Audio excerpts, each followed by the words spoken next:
अब बात करेंगे नेक्स्ट 50 क्वेश्चंस की फार्मास्यूटिकल केमिस्ट्री के नेक्स्ट 50 क्वेश्चंस।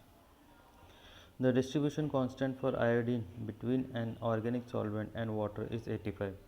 जो डिस्ट्रीब्यूशन कांस्टेंट है आयोडीन के बीच में, आयोडीन बिटवीन ऑर्गेनिक सॉल्वेंट और वाटर, वो 85 है। और डिस्ट्रीब्यूशन कांस्टेंट जो है आयोडीन के लिए, ऑर्गेनिक सॉल्वेंट और वाटर के लिए, वो है 85। तो कॉन्सेंट्रेशन जो है आयोडीन की, वो जो कि रिमेन रहती है एक्वस लेयर ऑफ एक्सट्रैक्शन में, 50 ml of 10 की power minus 2 mole minus 3 mole iodine with 50 ml of organic solvent will be 1.16 into 10 की पावर माइनस 5 मोलर। ठीक है।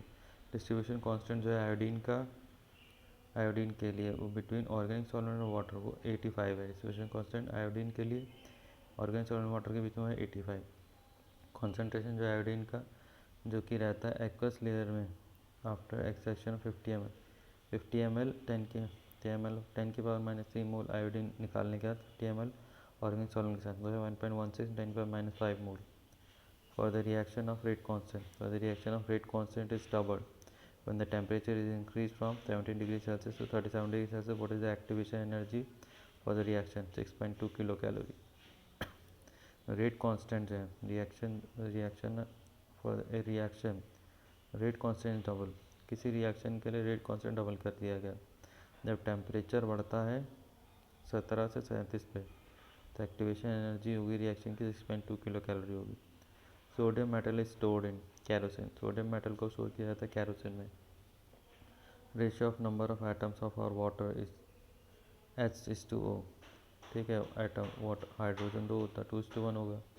Principal product of corrosion on dezincification is copper. जो principal product होता है corrosion का डेजेंसिफिकेशन में, वो कॉपर। प्रिंसिपल प्रोडक्ट जो होता है कोरोजन का डेजेंसिफिकेशन में, वो होता है कॉपर। प्रिंसिपल प्रोडक्ट कोरोजन का डिजेंसिफिकेशन होता है copper. Example of chemical property is acidity. Chemical property का जो एग्जाम्पल है वो है acidity. Mond's process makes use of the formulations of nickel NiCO4 NiCO4। Mond's process makes use for the formation of Mond's process को use किया जाता है निकल को निकालने के लिए, निकल CO4 को। Mond's process यूज़ किया जाता है बनाने के लिए निकल NiCO4 को। ठीक है। The coordination number is the ionic solid NaCl and CaCl, caesium chloride, sodium chloride, caesium chloride respectively. Coordination number जो है आयनिक सॉलिड NaCl और CaCl का वो है 6 और 8। COF6 4 minus is COF6 4 minus वो आउटर ऑर्बिटल है और पैरामैग्नेटिक है। COF6 4 माइनस वो आउटर ऑर्बिटल और पैरामैग्नेटिक होता है। Which of the following has been investigated for possible uses in aesthetics, but the sparsity with which this element occurs in nature impose severe limitations on any conjectured use xenon। इसमें से कौन सा इसमें से किसको investigate किया गया? Possibly इसको यूज़ किया जाएगा एनेस्थेटिक की तरह, लेकिन जो स्पार्सिटी है उसके साथ, एलिमेंट के साथ नेचर में वो इम्पोज होती है सिवियर लिमिटेशंस के साथ, कई कंजक्टेड यूज़ के साथ xenon. The symbol S after a chemical compound let's you know that it is a solid. The symbol S chemical compound, sulphur जो होता है वो सॉलिड होता है, S का मतलब सॉलिड होता है केमिकल कंपाउंड में। What known component is present in the solution in small quantities? Solute. कौन सा नोन कंपोनेंट प्रेजेंट होता है सॉल्यूशन में स्मॉल क्वांटिटीज में? Solute. Point group of xenon oxy tetrafluoride is C4V। Point group जो होता है जिनॉन ऑक्सी टेट्राफ्लोराइड का, पॉइंट ग्रुप जो होता है जिनॉन का ऑक्सी टेट्राफ्लोराइड का C4V होता है। Inorganic chemistry limit test. Thioglycolic acid is use in the limit test for iron. Thioglycolic acid use किया जाता है आयरन के लिमिट टेस्ट के लिए। Citric acid is added in the limit test for iron to form a complex with iron to prevent precipitation। Citric acid को add किया जाता है लिमिट टेस्ट में आयरन के लिए ताकि फॉर्म हो सके कॉम्प्लेक्स आयरन के साथ, ताकि प्रिवेंट हो सके प्रेसिपिटेशन। सिट्रिक एसिड को ऐड किया जाता है लिमिट टेस्ट में आयरन के लिए ताकि कॉम्प्लेक्स फॉर्म हो सके आयरन के साथ, ताकि प्रिवेंट हो सके precipitation. Gutzeit apparatus is use for limit test of arsenic. Gutzeit apparatus को यूज़ किया जाता है आर्सेनिक के लिमिट टेस्ट के लिए। In the limit test for arsenic the gas which imparts brown stain of mercury chloride paper is Arsen.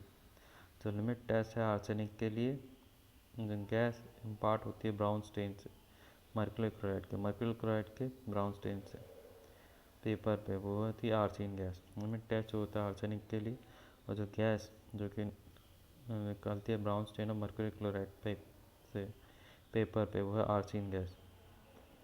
Citric acid is use in iron limit test to prevent colour due to copper.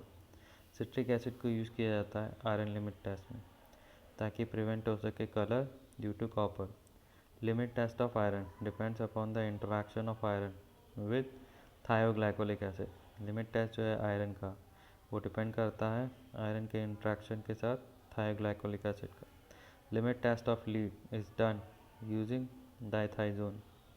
Limit test जो है lead का, उसे किया जाता है use करके डाइथाइजोन को। Limit test जो है लीड का, उसे किया जाता है डाइथाइजोन को यूज़ करके।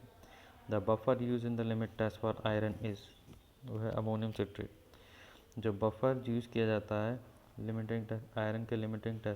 टेस्ट में, वो है अमोनियम सिट्रेट। जो बफर यूज़ किया जाता है आयरन के लिमिट टेस्ट में, वो है ammonium citrate. Which one is not the type of heavy metal. इसमें से कौन सा जो है हैवी मेटल का टाइप नहीं है? आयरन। हैवी मेटल का टाइप क्या क्या है? आर्सेनिक, मरकरी और लेड। आर्सेनिक, मरकरी और लेड जो है हैवी मेटल है। आयरन, आर्सेनिक, मरकरी और लेड जो है हैवी मेटल है, आयरन हैवी मेटल नहीं।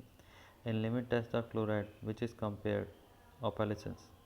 क्लोराइड के लिमिट टेस्ट में ऑपेलिसेंस को कंपेयर किया जाता है। The lead acetate cotton wool is use in the limit test for arsenic to develop the yellow colour. Lead acetate cotton wool को use किया जाता है लिमिट टेस्ट ऑफ आर्सेनिक के लिमिट टेस्ट में ताकि डेवलप हो सके एक येलो कलर।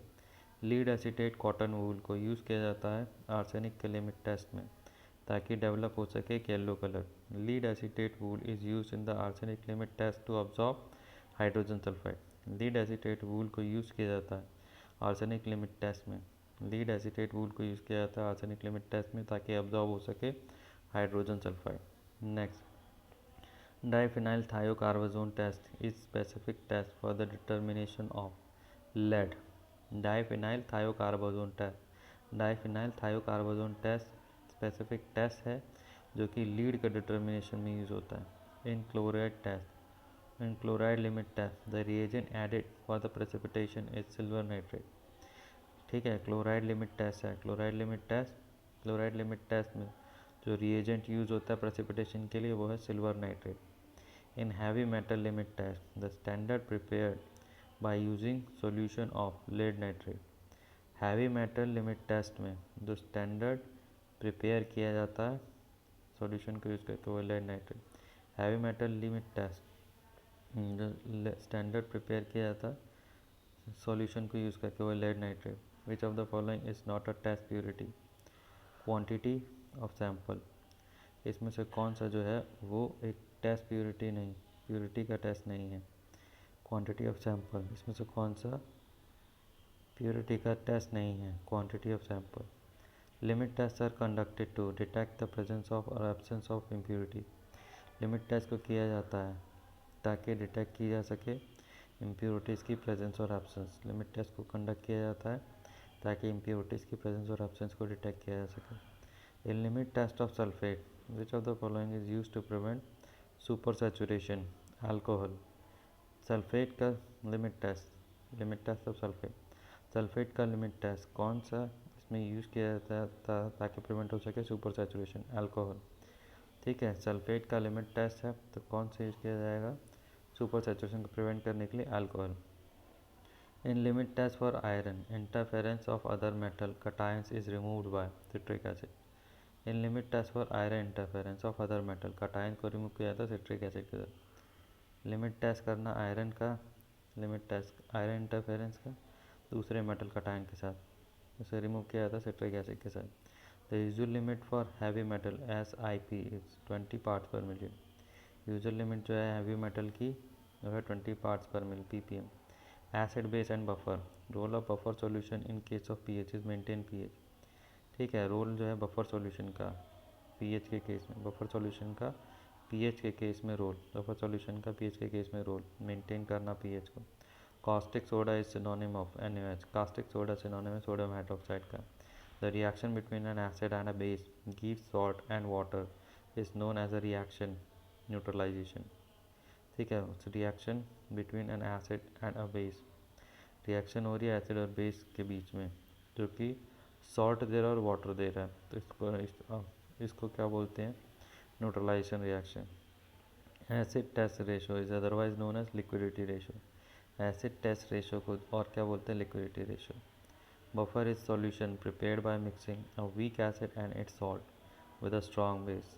बफर एक सॉल्यूशन है जो कि प्रिपेयर किया जाता है मिक्स करके वीक एसिड को और उसके सॉल्ट को स्ट्रॉन्ग बेस के साथ। बफर एक सॉल्यूशन है जिसे कि प्रिपेयर किया जाता है वीक एसिड को मिक्स करके और उसके सॉल्ट को स्ट्रॉन्ग बेस के साथ। Acid buffer is a combination of, acid buffer combination है वीक एसिड का और उसके सॉल्ट का strong conjugate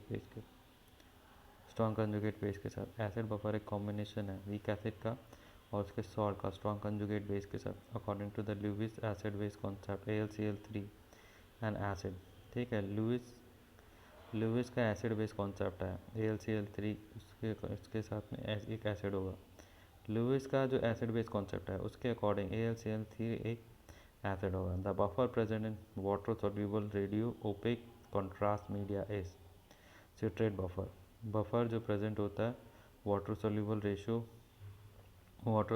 radio opaque contrast media में, वह सिट्रेट बफर। बफर जो प्रेजेंट होता है water soluble radio opaque contrast media में, वह citrate buffer. Which is the following is not an acid. NaOH एक एसिड नहीं है। क्या क्या एसिड है, HNO3 CH3COOH, which is known as spirit of salt. Spirit of salt hydrochloric acid को बोलते हैं, हाइड्रोक्लोरिक एसिड को क्या बोलते हैं, spirit of salt. Muriatic acid is a synonym of hydrochloric acid, muriatic acid एक सिनोनिम है हाइड्रोक्लोरिक एसिड का। Acids are substances when dissolved water gives H+ ion. Acids वो सब्सटेंस है जब उन्हें डिजॉल्व किया जाता है वाटर में तो वो देते हैं H+ ion. Which of the following is determined in a buffer solution by the Henderson Hasselbalch equation, pH value. ठीक है, इसमें से कौन सा डिटरमाइन होता है बफर सॉल्यूशन में, हेंडरसन-हैसेलबैक इक्वेशन के द्वारा pH value. pH value determine होती है बफर सॉल्यूशन की हेंडरसन-हैसेलबैक इक्वेशन के द्वारा। What is the name of solutions which resist the change in pH on dilution or addition of small amount of strong acid or bases, buffer solution। ठीक है, उस solution का what is the name of solution, उस solution का नाम बताओ जो कि रेजिस्ट करता है pH का चेंज डाइल्यूशन पे और addition small amount of strong acid और बेस, तो buffer solution. Which of the following is not correct about the bases, इसमें से कौन सा करेक्ट नहीं है बेसिस के लिए। They turn red litmus paper green. ठीक है, ये सही नहीं है, रेड लिटमस पेपर ग्रीन में नहीं बदलते। बेसिस जो होते हैं ब्लू को रेड में करते हैं acid.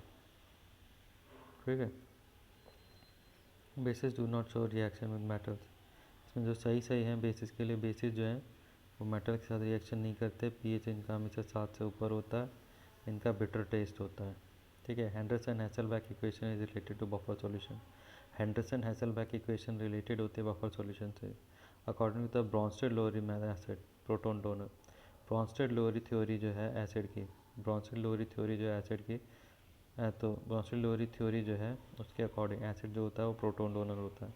Lewis theory of acids and bases to describe acidity and alkalinity rely on exchange of electrons। Lewis theory जो है एसिड और बेसिस की, जिसको कि डिस्क्राइब करती है एसिडिटी और अल्कालिनिटी, जो कि रिलाई करती है इलेक्ट्रॉन्स के एक्सचेंज पे। In which theory is the acid on electron pair acceptor and the base and electron pair donor, Lewis concept. किस थ्योरी में एक इन द एसिड एक इलेक्ट्रॉन पेयर एक्सेप्टर होता है, किस थ्योरी में एसिड जो है वो एक इलेक्ट्रॉन पेयर एक्सेप्टर होता है और बेस जो होता है इलेक्ट्रॉन पेयर डोनर होता है। लुईस कॉन्सेप्ट में जो एसिड होता है एसिड इलेक्ट्रॉन पेयर को एक्सेप्ट करता है और बेस इलेक्ट्रॉन पेयर को डोनेट करता है। लुईस कॉन्सेप्ट pH बराबर होता है pKb plus salt upon base equation. ये इंडिकेट करता है दोनों एसिडिक और बेसिक को। pH जो है वो बराबर है pKb plus salt upon base. pH बराबर pKb plus salt upon base. ये इक्वेशन इंडिकेट करती है एसिडिक और बेसिक दोनों को। फिर the following is not a buffer solution, sodium hydroxide plus hydrochloric acid. इसमें से कौन सा बफर सॉल्यूशन नहीं है? सोडियम हाइड्रोक्साइड और सोडियम हाइड्रोक्लोरिक। स्ट्रॉन्ग बेस और स्ट्रॉन्ग एसिड जो होते हैं बफर सॉल्यूशन नहीं होते हैं, तो बाकी जो है वो होते हैं। तो वीक एसिड स्ट्रॉन्ग बेस और स्ट्रॉन्ग एसिड और वीक बेस। ठीक है, sodium acetate acetic acid, weak base weak acid भी होते हैं। ठीक है, तो सोडियम एसिटेट और एसिटिक एसिड ये वीक वाला होगा। Sodium format formic acid I think ये भी वीक वाले होगा। अमोनियम क्लोराइड अमोनियम हाइड्रोक्साइड ये शायद आई थिंक वीक और स्ट्रॉन्ग वाले होगा। ठीक है, तो bases are substances when dissolve in aqua solution gives OH minus ions. Bases वो सब्सटेंस होते हैं जब उन्हें डिजॉल्व किया जाता है एक्वा सॉल्यूशन में तो वो देते हैं OH minus ions, which is the buffering agent in dark solution. Boric acid buffering agent कौन होता है डार्क सॉल्यूशन में? Boric acid. What do you mean by more salt? NH4 2 FeSO4 2 6H2O। NH4 2 FeSO4 2 6H2। ठीक है, ammonium NH4 2 FeSO4 2 NH4 2 FeSO4 2 और 6H2O ये मोर salt होता है। The strength of base is frequently expressed by base dissociation constant. Strength जो है base की उसे फ्रीक्वेंटली एक्सप्रेस किया जाता है बेस डिसोसिएशन कांस्टेंट के द्वारा। Thank you.